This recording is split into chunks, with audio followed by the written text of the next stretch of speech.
cordial saludo. Estamos aquí para sustentar lo realizado durante el semestre en el curso de contratación pública y privada. Nuestro grupo es el grupo 22. Este trabajo lo hemos realizado quien les habla, Gloria Pilar Bustos, y el compañero Luis Alejandro Sáchica Álvarez. Vamos a dar inicio a lo referente a la sustentación. Para empezar, en la primera actividad, fase 1, tuvimos que escoger una entidad reconocida y explicamos cómo se desarrolla un proceso de contratación en esta entidad. Para este punto se realizó un normograma a utilizar. ¿Qué es un normograma? En el normograma se identificaron cada una de las leyes y normas que son tenidas en cuenta en el desarrollo de un proceso de contratación. Para la realización de este cuadro se tuvo en cuenta la jerarquía de la norma, entendiéndose que puede ser una ley, un decreto, una resolución, un acuerdo. En esta primera fase, los compañeros presentamos tanto empresas públicas como privadas, entendiéndose que la contratación en la parte pública es muy diferente a la parte privada. Lo que tiene que ver con el marco normativo en un proceso de contratación es la siguiente. Se habla primero de la Constitución Política, que es la norma de normas de 1991 y es expedida por el Congreso de la República. La otra ley que es de gran importancia es la Ley 80 de 1993, donde se estableció la contratación pública, la Ley 1150, el Decreto 1082. ¿Cuál es el Decreto 1082? Este Decreto 1082 fue donde se compilaron las diferentes normas de contratación o decretos. En este está inmerso el Decreto 1510 y el Decreto 732, que era el 2012, ahora quedó rigiendo el 1082. El Código de Comercio, la Ley 1450, la Ley 1464 del 2011, que es de gran reconocimiento, ya que este es el estatuto o ley anticorrupción que se maneja. Asimismo, dentro del marco normativo está el Decreto 1510, expedido por el Departamento Nacional de Planeación, en donde se reglamentó el sistema de compras y contratación pública.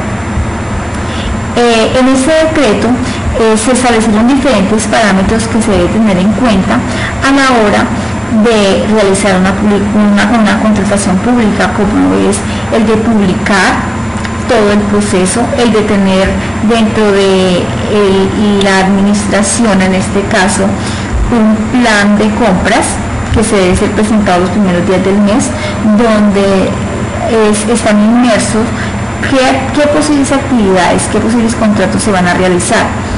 El decreto 019 del 2012, expedido por el Departamento Administrativo de la Función Pública, que es el proceso administrativo, y la resolución 456 del 2010, expedida por la Procuraduría de la República.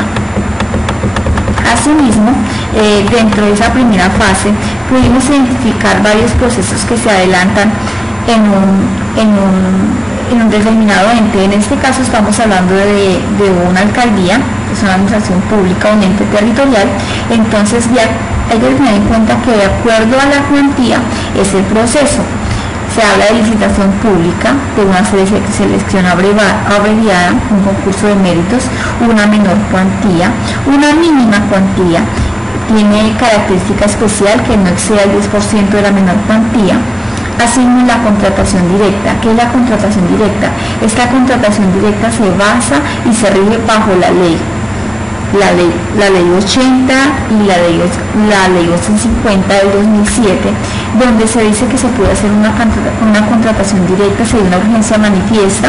¿Qué es una urgencia manifiesta? Cuando, ejemplo, hay pobreza invernal, se despreciaron varias casas, un derrumbe, una calamidad, entonces la administración puede contratar de manera directa para subsanar lo presentado. Otra contratación directa que se puede realizar es una contratación de empréstitos. Estos empréstitos son los llamados créditos que se pueden solicitar, los contratos interadministrativos entre diferentes corporaciones, la prestación de servicios profesionales y de apoyo a la gestión. Asimismo, seguimos con la fase 2. En la fase 2 tuvimos que hacer un análisis de la situación del proceso de contratación Nosotros, el grupo 22, seleccionó la licitación pública como proceso seleccionamos este proceso para continuar con lo solicitado en la guía de actividades. Entonces nosotros decidimos empezar a hacer todas las actividades bajo ese proceso de licitación. Tenemos que el marco legal dentro de este proceso es la Constitución Política, que es la norma de normas, la Ley 80 de 1993, la Ley 1150 del 2007, el Decreto 1082 de 2015, demás decretos reglamentarios. Hay muchos decretos y normas que debemos de tener en cuenta a la hora de empezar a realizar un proceso de selección. Dentro de un proceso de contratación, lo primero que debemos nosotros de tener en cuenta son los principios los principios. Se habla de la transparencia, que es el principio que guarda relación con tres aspectos de conformidad con el artículo 24 de la Ley 80 de 1993, de economía, también está inmerso dentro de la Ley 80, de responsabilidad, de la selección objetiva. ¿Qué es la selección objetiva? Es que en este caso la entidad puede hacer verdaderamente una selección objetiva, que no se vaya a parcializar o se vaya a ir a seleccionar un proponente que no cumpla con lo solicitado. Dentro de las etapas de la contratación que debemos de tener en cuenta antes de seguir con esto, hay tres etapas, que es la precontractual. La pre quiere decir antes de, aquí es cuando se inicia la elaboración del estudio previo, y termina con la ejecución del proceso. Dentro de esa etapa se encuentra prevista la planeación, donde se establece el monto, cuáles van a ser esas características técnicas exigidas que se van a pedir o que se van a realizar para este proceso. En este proceso es de mucha responsabilidad y gran importancia. La etapa precontractual es antes de. Asimismo, la etapa contractual, se dice que la etapa contractual es cuando ya se firma el contrato. ¿Qué quiere decir? Que se empieza a ejecutar el contrato. Cuando se llega a un acuerdo de ambas partes con el ordenador del gasto o el representante legal, y se procede a realizar o a ejercer la actividad que se quedó concretada en el acuerdo o convenio, contrato que se desarrolló. Para la ejecución del contrato en una entidad pública, lo primero que tiene que hacer es la aprobación de garantías. Después de haber aprobado estas garantías es que se procede a iniciar el contrato y la expedición del registro presupuestal. Asimismo, dentro de las etapas contractuales está la postcontractual. ¿Qué es la etapa postcontractual? Es cuando ya se liquida el contrato. Esta liquidación es por regla general, de acuerdo al artículo 60 de 1980, y de aquí parten varios aspectos que más adelante los vamos a evidenciar y los vamos a presentar en el desarrollo de esto.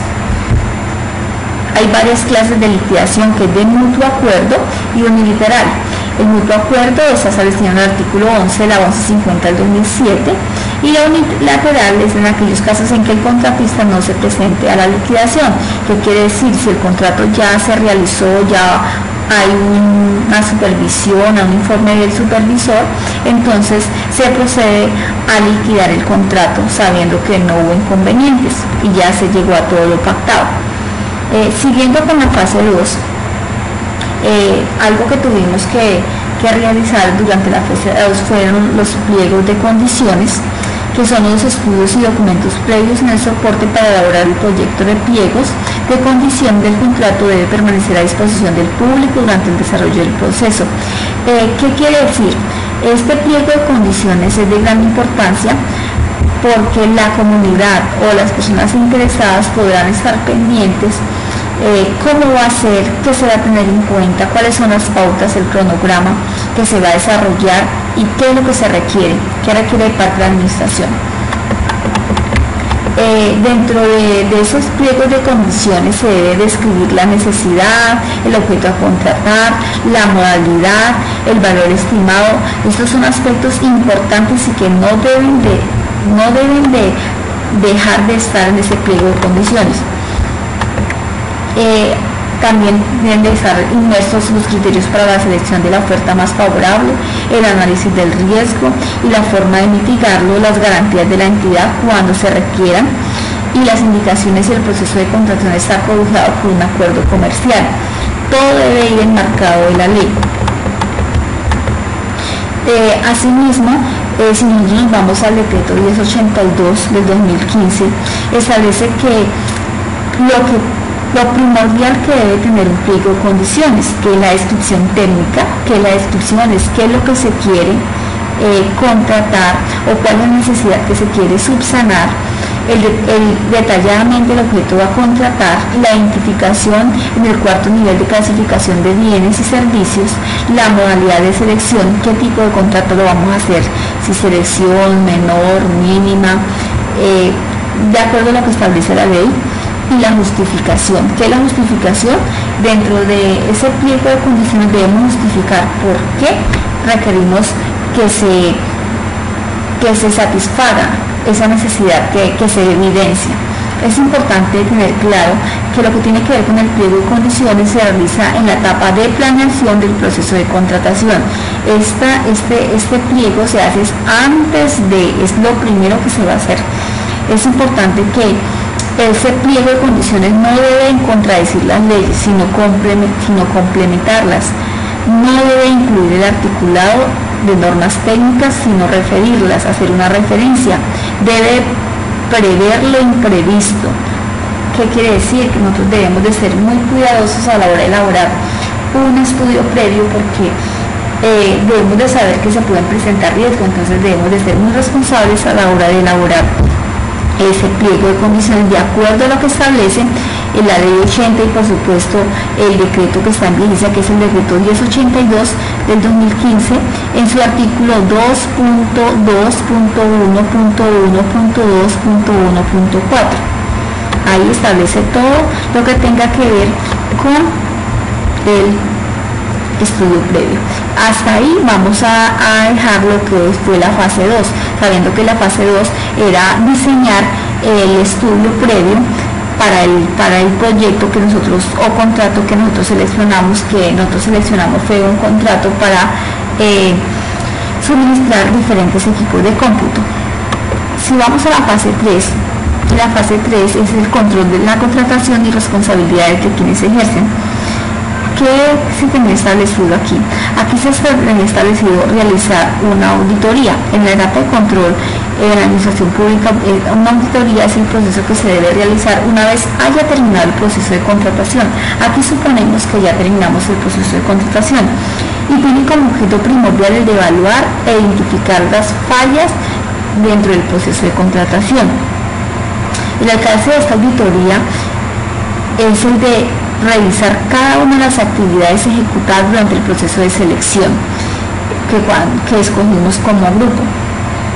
Dentro de la administración pública, esta función está en cabeza de la persona responsable de la Oficina de Control Interno.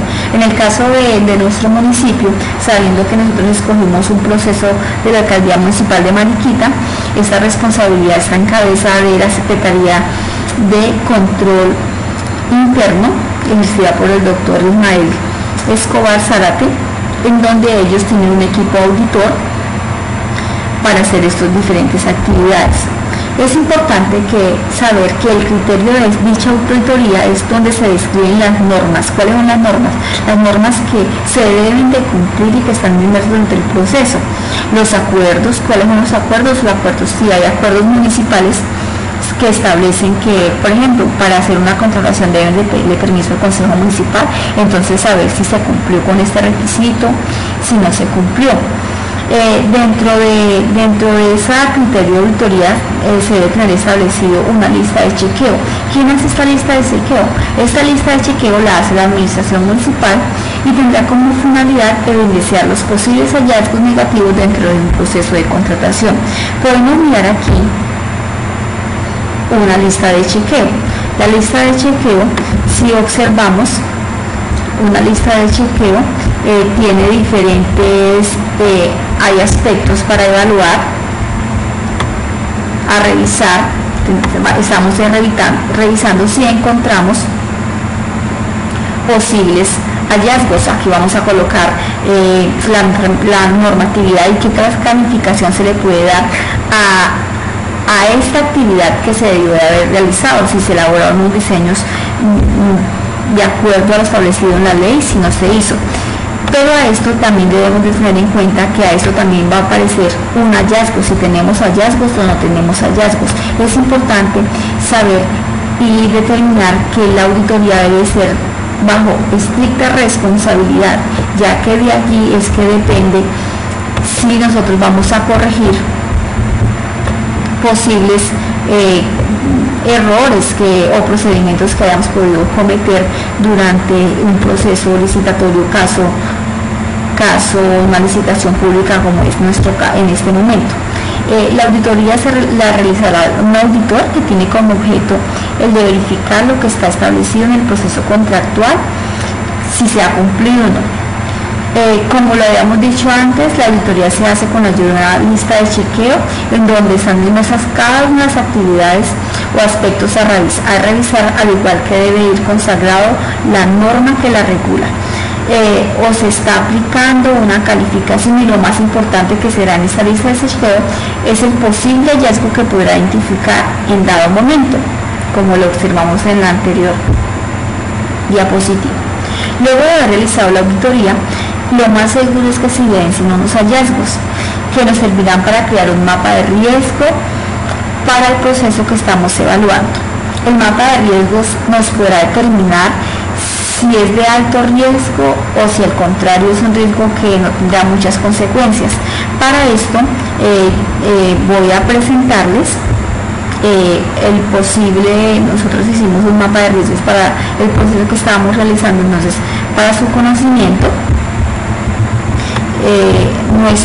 el mapa de riesgo que nosotros hemos creado es este, en donde los diferentes colores tienen un impacto, donde el verde es de probabilidad bajo, el amarillo es probabilidad medio y el 3 rojo quiere decir de alto riesgo. Un mapa de riesgos tiene diferentes características. Está la actividad que es, ejemplo, el cumplimiento de los requisitos técnicos y objeto del proceso. El riesgo, un riesgo que se puede evidenciar. Un riesgo que se puede evidenciar es cambiar los requerimientos técnicos exigidos dentro del proceso. ¿Qué llevará a eso? El incumplimiento con las exigencias de un proceso, las posibles consecuencias, el impacto, o sea, esto es gravísimo para la entidad donde no se cumpla esta actividad.